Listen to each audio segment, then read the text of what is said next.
That's TMI, the Meaningful Insights podcast, delving into the heart of human-centered professions.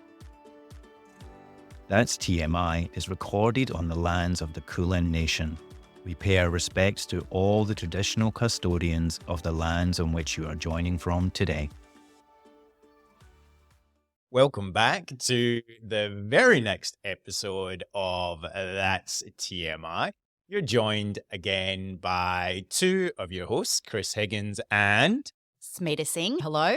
Thank you so much for joining us, everyone, today. And we are very lucky to be joined by a special guest today, Dr. Beau Hu. And we'll do a short introduction to Dr. Hu, and then we'll maybe ask him to introduce himself a little bit more. And I am really going to try and avoid making any references to a well-known TV show. But Dr. Beau Hu, I am very lucky to call you a former colleague and also a good friend as well. And I know a little bit about you from having worked with you over a few years. And Just a little bit? Just a little bit, and having known you for a few years now. But to give a bit of a brief bio to you, in terms of your work currently, you are the National Schools Partnership Manager for Together for Humanity, a great not-for-profit working with schools all across Australia on cross-cultural, intercultural and interfaith dialogue and trying to prevent prejudice and stereotypes and racism. And I'm sure we'll talk a little bit more about that. Wow, you know everything about me. Oh, that's only work. one thing. We haven't even started yet. Scratching the surface. Yeah. And you formerly were the Education Programs Manager at the Asia Education Foundation, which is part of the University of Melbourne, where you work to promote intercultural capabilities across school students and also staff, so teachers across 23 countries, so Australia and Southeast Asia, North Asia, Pacific. And then before that, you were a Chinese teacher, teaching Chinese language, and you also did a PhD looking at young people who were born in Australia but with Chinese heritage and what some of their experiences were, specifically around identity and belonging. And we thought that might be our topic for today. Is that a good brief summary? Yeah, wow, that's a very comprehensive summary. And hello, everyone. My name is Beau, or Dr. Hu, and but my Hu is spelled as H-U. Yeah, so lovely to be here and to chat with you, Chris and Smita. Thank you for having me. Yes, you know a lot about my previous life, Chris. Let's talk about that, Beau. Yeah. Let's start with some of that journey for you. And my first question would be around that study that you did. So you did a PhD, you did doctoral studies and research. That would have taken several years. And you were explicitly exploring some of these identity and belonging things for some of our Australian Chinese children and young people. Do you want to tell us a little bit more about that? Yeah, sure. I started my PhD research 2013, but actually it's related to my previous experience of teaching Chinese in England. And so I did a master's in England about British-born Chinese children learning Chinese language in the community language school setting. I focused on the teachers' beliefs and practices around this group of students. And then I came to Australia 2013 to pursue my PhD in the Australian context. And actually compared to England, Australia has a larger Chinese population. That means we have more Australian-born Chinese children, overseas-born Chinese children compared to the context in the UK. So I was very interested in this group of kids growing up, at least two cultures, speak multiple languages. And I was very interested in their identities and the connection between the identity and their language use. And let's say, Chris, and I know you a lot as well. And Too much. your parents actually are from England, right? Yes, correct. But for me, you are Scottish. Because I think one of the main reasons is very obvious because of your Scottish accent, right? So transfer that link between your language and your identity to the Chinese Australian context. Kids speaking a variety of Chinese language, not necessarily Mandarin Chinese, which is the official language of China. They might speak a variety of Chinese like Shanghainese or Cantonese or Hokkien or Hakka. There's just so many of different types of Chinese language. And each of them, they have their unique kind of identity element to it. And for instance, myself is from Northern China. When I communicating with a person from Northern China, I feel like there's a more connection compared to if I talking to a person from the very south of China. There's a lot going on, right? Within one community, within one culture, there's the diversity relating to regional languages or dialects or even accent that create that kind of emotional connection. I have so many questions already Yeah. for you. And I think one of the ones that immediately comes to my mind is about the connection between language and culture. Are they interconnected and closely intertwined? You made the statement there about when you're speaking with someone from Northern China, you feel more of a connection. So how connected or in what ways are language and culture? I think actually I'm talking about language and that emotional connection and identity. I think culture probably is too much a big term. And we still have debate around what culture is in academia. But I think my point is language, emotion, and identity. There's a connection there. Can I ask a question then, Beau? For Australian-born Chinese young people, for example, who are obviously growing up in predominantly, I'm assuming, English-speaking schools, Yeah. they're surrounded by English-speaking peers.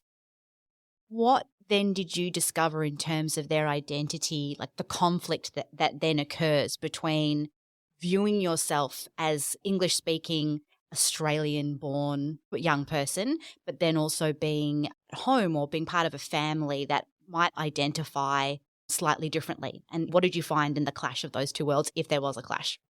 Wow, Smita, thank you. It's just spot on. You immediately mentioned the word conflict. That already shows the level of your intercultural understanding.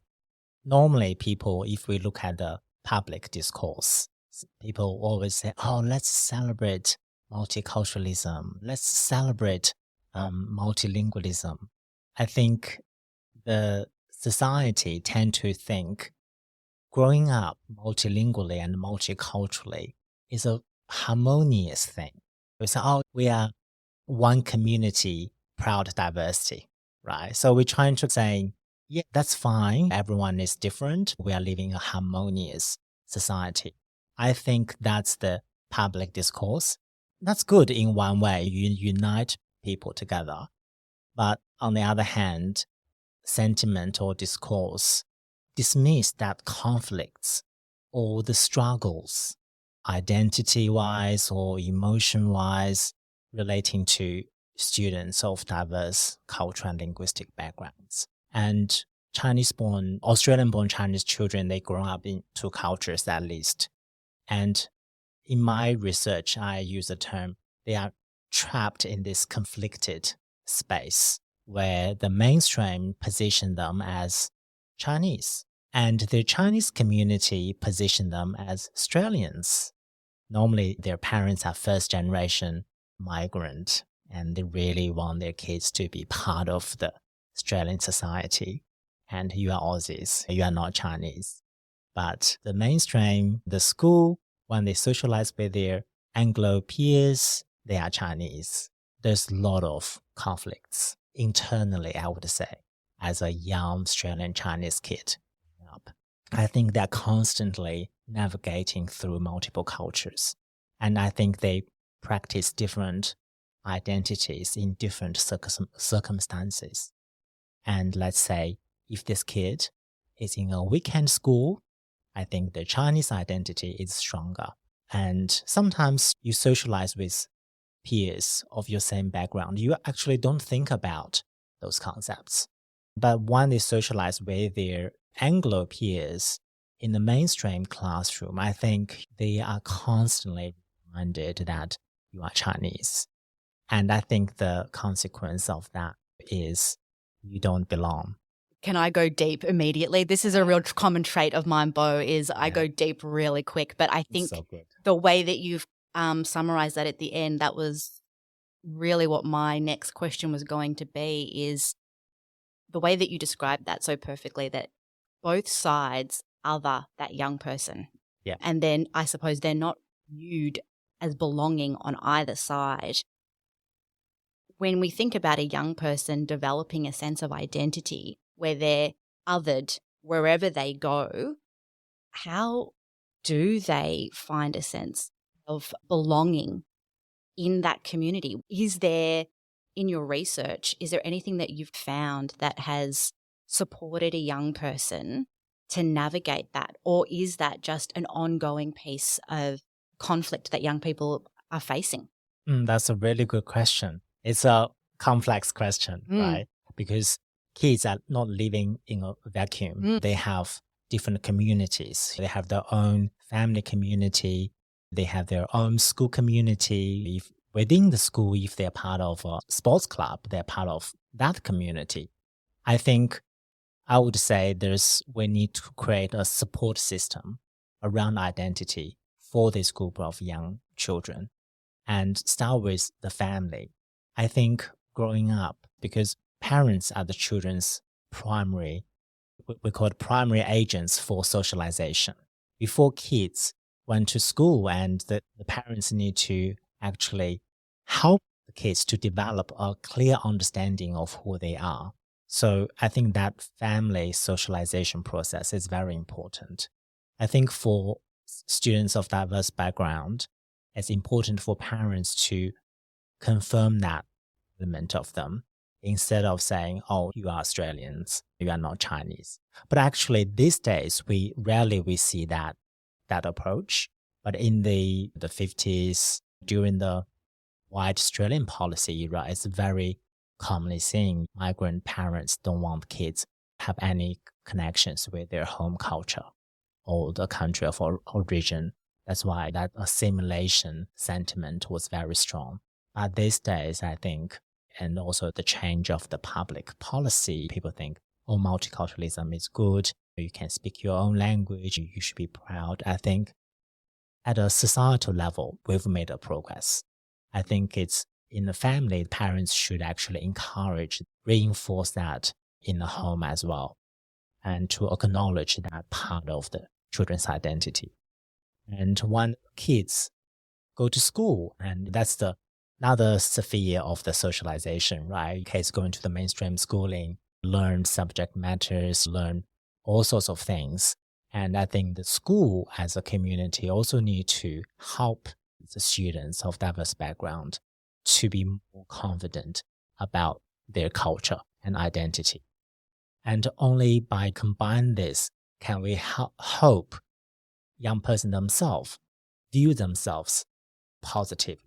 I loved your response, Beau, and it's making me think the layers, though, at which identity intersects, because we see, of course, parents trying to support their children to navigate their identity while simultaneously navigating their own. I could imagine as a migrant coming into the country and you have a child here, you're both managing your own identity in Australia as a migrant and trying to navigate your way through the workplace or through community or whatever it may be, and how you are perceived and how you want to be perceived. So you're navigating that. Then you've got your young person who you're sending out into the world.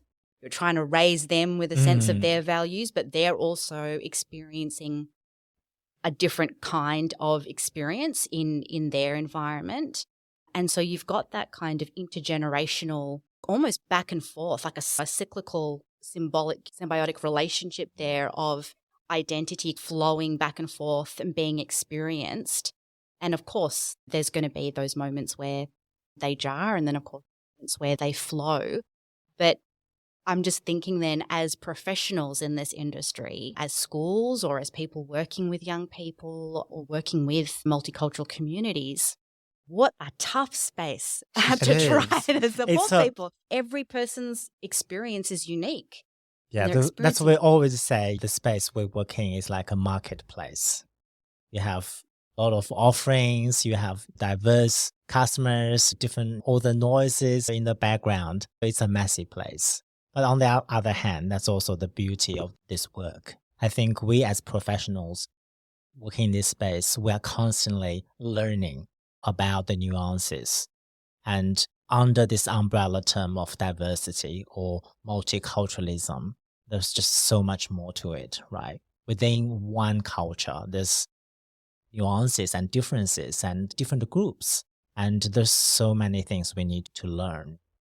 You mentioned there about so many different groups as well, and we talked about the fact that, let's say for a young person, but I'm assuming, to your point, Smita, adults as well. This is not just young people. This can be anyone at any age and stage. They can belong to so many different groups and kind of subgroups within that as or well. not belong. Yes. And I suppose where I'm going with this is, how do we help someone belong in a group, or help them with their formation of identity to belong? Or do we have to help with the identity formation within a group so that someone feels a sense of belonging? Or can we belong to a group and that then helps our formation of identity, especially when we might be part of multiple groups and feel like we belong to multiple, or we don't? How can we do that? I think I've understand. Let's simplify Yeah. as chicken and egg. I always say we need a dual approach. And as an individual, I think we are responsible for our own sense of well-being. And as a community lead or a community member, we are responsible for creating a culture within that organization or community. And I think for community, or it's a company, or it's a school, or it's a classroom, first of all, we need to create a culture of inclusion. It's okay to be who you are. Very often we see people, not just the kids, adults, everyone listening to this podcast, think about asking yourself this question. Do you feel you belong in your workplace? Can you be your wholesome self? Is that a safe space for you to open up about your struggles or who you are? So I think that's the chicken or the egg. That's the organizational element. And then we focus on individual. I think as an individual, I think it's a lifelong journey of discovering who you are. And yes, we can articulate who we are based on some labels, but I would say because identity is constantly evolving depending on who you socialize with, depending on space, depending on time of your life. So it's evolving and we need to be aware of that. I think that's a lifelong journey. And your organization or your colleagues or your community can't be responsible for all of that. And I think as an individual, first of all, we need to try to articulate who we are and also acknowledge that it's not a static, unchangeable description of yourself. And that's okay. Sometimes in one situation, one part of our identity is stronger. In another situation, the other part might become more prominent. We just need to embrace that kind of the dynamic nature of identity and the situational nature of it. What does that mean then, Beau, for structural inequity? Because I think about cultures for workplaces, the challenge, it can be that we consider building our, say, cultural awareness, and we do cultural awareness training and think that we're broadening our understanding of what it's like in someone else's shoes in any kind of environment. And often we think about an iceberg model of things that you see and things that kind of sit below the surface. And I'm really interested in when we think about what sits below the surface and potentially what a experience has been for someone who comes from a multicultural background or an LGBTIQ plus background, or someone who has an experience of being a minority, an experience of being othered, and has spent a significant amount of their time navigating all that we've been talking about. So they've had that push and pull, they've potentially had their worldview shaped because of unintentional conflict or intentional. They've had that kind of experience. You can imagine that person has now emerged potentially with coping mechanisms. And it might be something that is reflected, say, for example, by looking inwardly and shutting down when they see things. Or it could actually be the other way and they become fierce advocates and they're out there putting their flag forward. But I suppose as an organisation, finding a culture that looking below the surface on someone's worldview, perhaps understanding that what's happened throughout someone's life might actually impact the way that they're contributing to a conversation, their comfortability to speak up against management or to speak up in a team meeting, to ask a question might actually be entirely based on experience that they've had throughout their life. We do have, I think, a responsibility to take more action in space. Is there anything that you've seen that has worked really well, or that you really recommend, or you've seen in the research as good practice in that space? I think when we work with people, because everyone's experience is different, it's not realistic for us to fully understand a person, particularly at a workplace and very big organization. Think about people's relationship. I think probably is doable, more manageable if you work within a small team or a small organization that people can really get to know each other. I think in order for, let's say, introvert team to speak up, you really need to create that safe space. Now the word safe space has become some sort of cliche, but actually it doesn't matter that someone, they want to speak, but they don't feel accepted. They precondition that they won't listen to me. I think it's really, I would say, it's everyone's responsibility. And I think should start with the leadership. The leadership should recognize there is a need for change, should be responsible for creating inclusive culture that everyone feels safe so that they can find a way to contribute. If a leader actually can demonstrate that, can affect more people, at the end of the day, it's everyone's responsibility to create a safe space. We want yourself feel safe. You need to create that space for other people as well. We just need to be more empathetic, I think. And particularly in today's very disconnected world, a lot of conflicts nationally and internationally, there is some lack of empathy between people. And if I don't trust you, how can I expect to be who I am and advocate for myself? Yeah, I think it's a really big question. But I think first of all, we need to know it's everyone's responsibility to create an inclusive and safe place for everyone to be who they are. And at the same time, the leadership should be taking that leadership role and start using this bottom-up and grassroots approach both ways. Hopefully we can start shift that culture.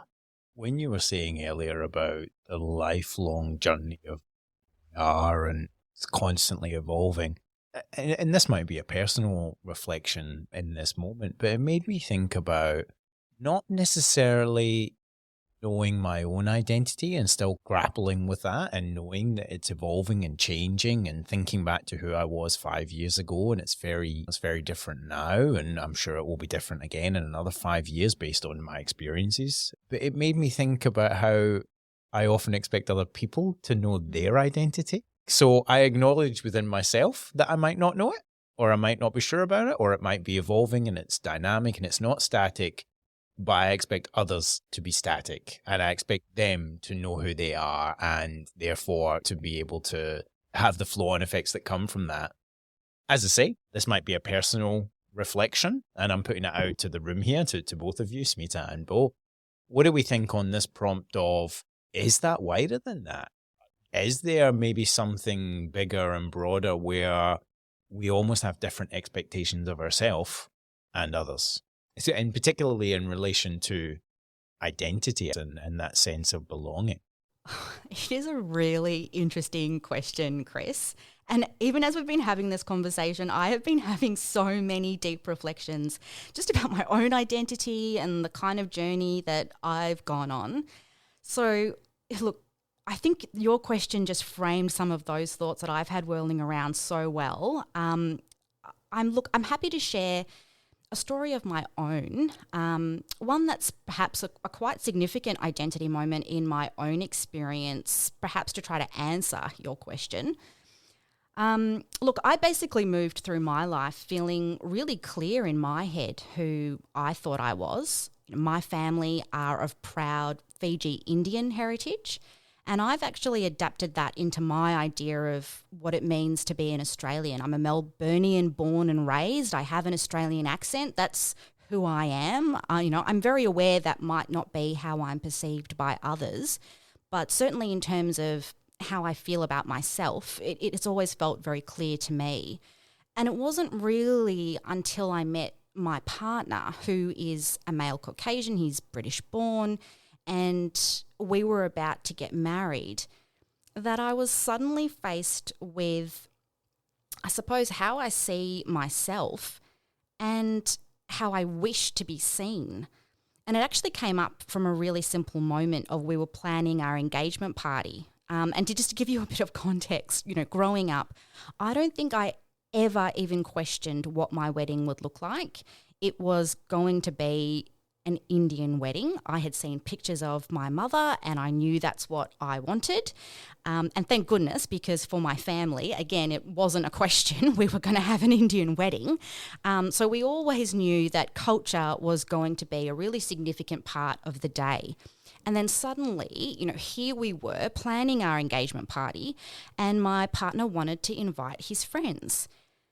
And I was suddenly really struck by how uncomfortable and anxious I was at the idea that the first time his friends would meet my parents, they would be in Indian clothes, eating Indian food, somehow fitting this kind of stereotype when in fact, my family are an incredibly wonderful mixture of all the places that they've lived, England, New Zealand, Australia and Fiji. And I just had this fear of the stereotype that has just plagued us all of our lives, assumptions of, who we are and how we live, and you just can't be more than one thing. And it suddenly hit me with that anxiety that up until that point, I hadn't even realised that I had actually kept that whole side of my culture and my identity to myself. Even my closest friends in the world, they hadn't seen my parents in Indian clothes. That was just something I'd been unconsciously hiding for decades. And suddenly I was in this position where I was asked to invite people into that space. And I was really unsure, on how I felt about it. So, I think to your question, Chris, to bring it back, obviously I had an unconscious expectation of myself to really know myself and to feel proud of who I am. And I thought I was proud of who I was. And then to have that kind of called into question was quite unsettling. And obviously I was making a lot of judgments and assumptions for all of the people around me, how people were viewing my identity, none of which was actually based on an open and honest conversation. These were all narratives that I had created over time. And I'm not saying that I made those narratives up, because obviously I had had many experiences in my life that led me to keeping that side of my life hidden. But they were narratives very much living in my own head. And so it's really interesting when I think about my identity now, letting someone into those narratives and those experiences is actually a really huge piece of vulnerability. It almost feels like a gift. I actually feel like sharing your identity with someone is probably one of the biggest gifts you could give someone, just to be your whole self. Oh, I think it makes a lot of relevant points around trust, vulnerability, narratives, the things that we create in our own heads, whether they're based on previous experiences or a whole range of maybe even unconscious things that we're not aware of. It brings me back to that question you asked earlier, Beau, around can you be your wholesome self? And what is it that helps us be our wholesome self? And that trust and that vulnerability, feeling safe to be vulnerable as well. We've talked about that previously on the podcast. I also am drawn back to something that you said earlier, Beau, and what you're saying there, Smita, about the narratives. Beau, you said earlier, almost sounds like a political slogan, is that the one community, proud diversity, harmonious society. And it's almost like hearing around the proud celebration and in that kind of catchphrase, it's almost like that reinforces our narrative as well, as like that we should all know who we are and celebrate who we are. But to celebrate it, you need to know it. And that's this expectation that it's static in that moment and that we're all very aware of it and that it doesn't change or flip in the moment or suddenly have these points where you go, well, hold on, let me just think about this for a minute. Thank you for sharing that, Smita. Thank you for feeling safe to share that. Yeah, so I feel very privileged to hear that identity is a very private thing because we work in this space, so we talk about identity all the time. But actually, it's not actually a normal conversation you would have with someone you met for the first time. This is our second time, Smita, we met and we opened up. That just demonstrated you felt safe and comfortable sharing that very private part of your life. And think about if this is a company culture, how much this company can achieve if all of your staff members can just open up and share. And just back to Chris, you just mentioned about if we look at the public discourse that, you should celebrate your culture. Let's say very often we can hear such comment from educators in mainstream schools telling their students of diverse background that, you should celebrate your culture, you should be proud, and you encourage them to wear multicultural clothing during particular celebration day. I think mindset itself shows a privilege. Okay, let me put on a very critical lens to it. Okay, white people like to tell other people what they should be doing. And I think these days people are very self-aware, but encouraging, particularly if you are from a place of privilege, when you make that suggestion, you should be so proud, that action itself is a practice of privilege. And it's not easy for children to be proud of their home culture. If they are from a culture that, if they live in a country that the Western policy abolished late 70s, we have a much longer history of discrimination than what we have achieved today. Having said that, we live in urban Melbourne, which is like a little bubble, I would say, compared to if you look broadly in the country. And it's not easy actually for people from marginalized group to be proud, to say it aloud. We don't have the power.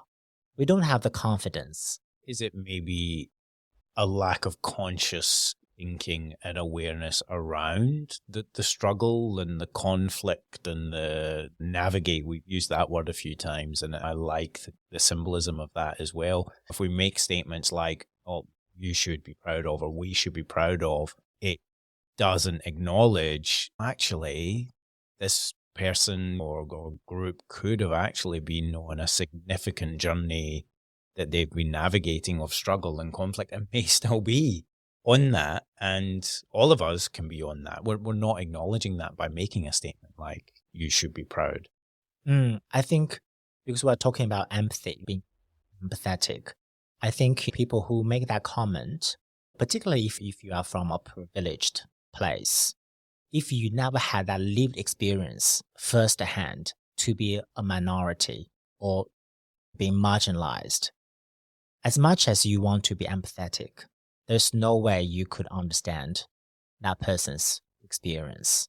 It's like your earlier point. You said earlier, we'll never truly fully understand another person. Correct. I'm lucky if I understand myself at the best of times. It's hard to can't get inside someone else's head. So trying to understand someone else fully is very difficult. So to that point there about empathy, is being more empathetic, having that conscious awareness that we'll never fully understand someone else's life journey. We'll never fully understand someone else's life experience. You'll never fully know what someone else has been through. You can think you've got a good idea, but you weren't the one that lived it. correct. And I think an important baseline of that, if we conceptualize that again with that idea of the iceberg, it is appreciating, and always when you're having that interaction with someone, that who they are and their identity is not what above the surface. It's everything that sits below. And that is a whole lifetime of experience that may not get insight into, but that is the stuff that's the drivers behind what might be displayed up above. And for myself, well, I'm always thinking about, if I'm trying to support someone or if you're trying to create an environment, how is it that you can create a space that allows the things that sit below the surface to come forth if they need to, or to be safe to sit separately if they need to, but that all of that experience is as part of that person, that we're not what makes someone othered is actually a strength. I like the iceberg analogy. We use that all the time when it comes to culture, but I think when we use that analogy in the context of identity, that also makes sense, perfect sense. And we can't see people's identity, right? It's below the surface. But what we can see is people's behavior, which normally might be a practice of identity. We call it identity practice. We can only see identity practice, but we can't really see identity. That term, identity practice. I'm going to steal that one though. Because the way we do things is guided by something, your values, your attitudes towards that particular situation. All those multiple factors create that behavior in that particular context. That practice or behavior have something below the surface that support that behavior. And I think when we're trying to be empathetic with someone, we are always sitting on the top, right? Through communication, I think probably is the best way, trying to understand what's actually happening below the surface. Probably just to be a good listener, trying to understand by creating that safe space, encourage people to share more, to bring that deep down thoughts below the surface, identity elements to the surface. Yeah, I think we create a channel between the surface and the beneath. That's through communication, I think, trust. We are talking very deep conversations, and I feel like... For our listeners out there, we did warn Beau just before we press record that we do like to just start with the topic and then see where it goes, and it has a habit of going pretty deep pretty quickly. Yeah. Yeah, it's so deep, and I think I need a nap to recharge my brain. Recover. We've also not got Justin Roberts here with us today, but he did make us promise on a prior episode that we would bring snacks and drinks and that we would make this a bit more of an event, especially with the afternoon sugar hit that we all need. Unfortunately, we've not done that today. And I'm placing that squarely on the fact that that was Justin's responsibility. So you may very well need a nap after this because we can't even offer you a sugar hit. Oh, good. Yeah, I'm enjoying the conversation. Well, you might be amazed to know that we've already gone for 45 minutes. Oh, really? Yeah. And we've gone on a bit of a journey. We've covered a fair few topics already and probably haven't even scratched the surface of that iceberg that we've been talking about. Yeah, but I think it's we started the conversation and make people reflect on their own journey of self-realization. And we can have more conversations like this to continue because, as I said, it's a lifelong journey, right? And people don't normally talk about those stuff. But I think for our own sense of well-being, it's important to articulate who we are and trying to say that aloud. Actually, it's empowering process. It's a very empowering thing to do.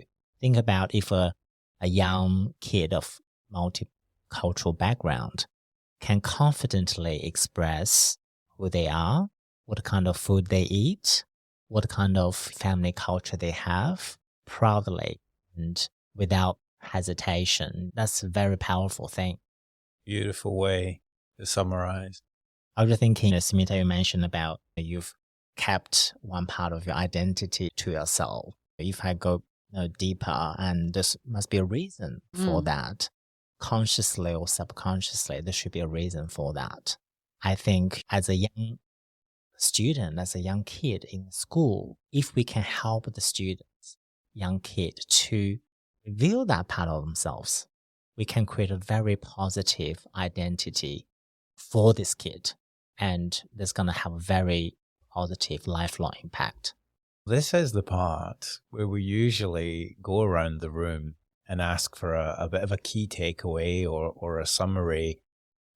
Beau, I think you've just given us a beautiful summary, so I'm not sure if you want to add anything more to it, but Smita, any final thoughts, key takeaways for you? What an incredible conversation. Thank you so much, Beau, for going on this wild journey with us.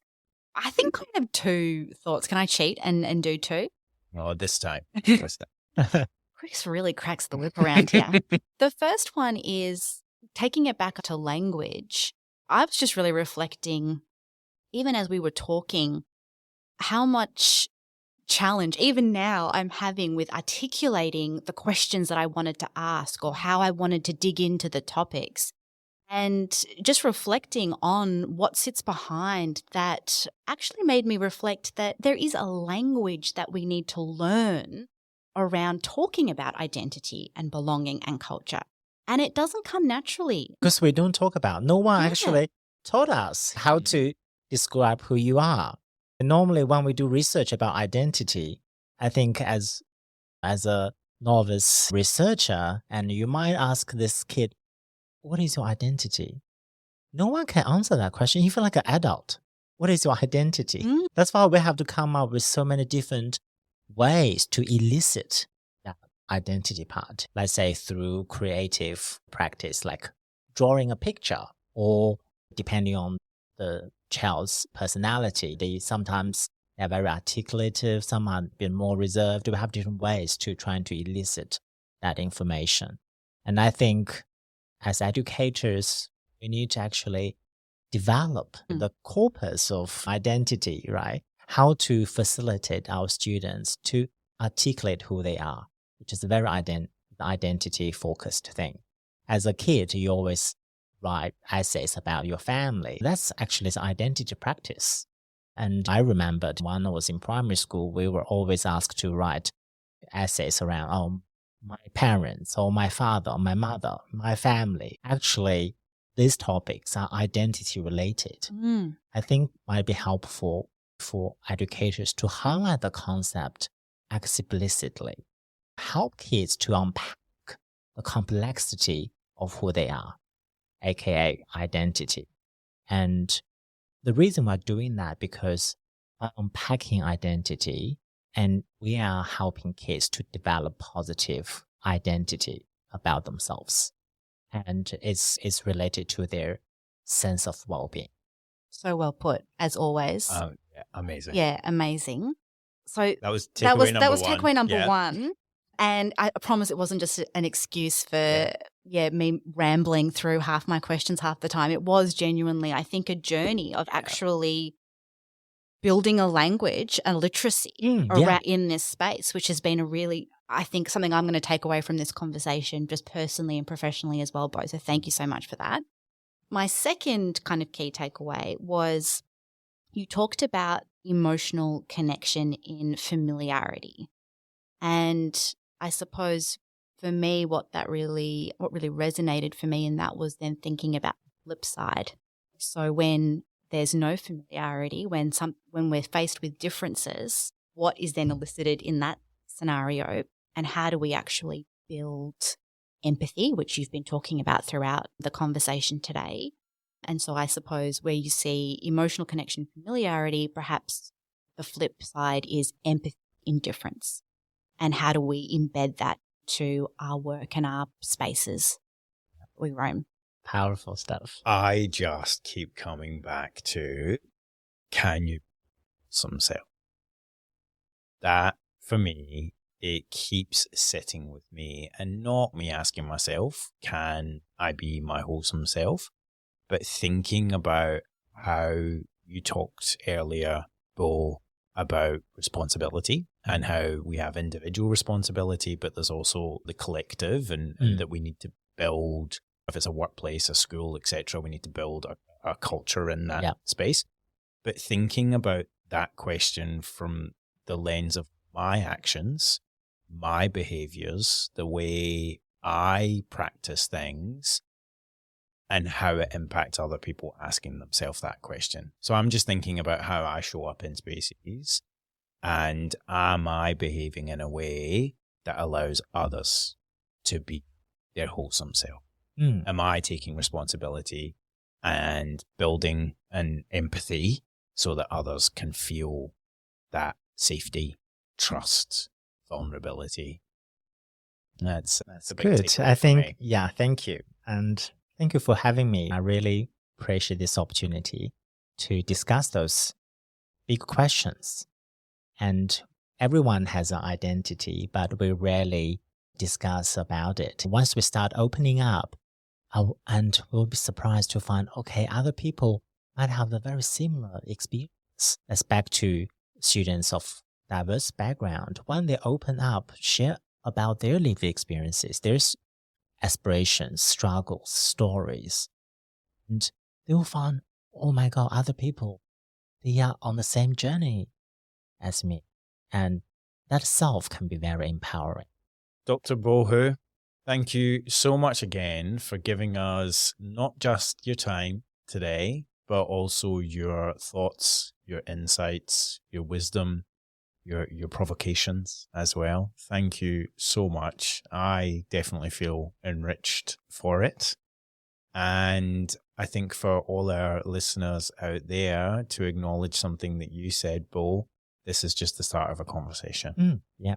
And I think we will be continuing this conversation in some future episodes.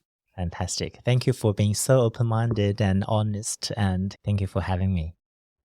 To all our listeners out there, thank you so much for joining us again on That's TMI, the Meaningful Insights podcast. And we hope to have you join us in the next episode. Stay safe and stay well.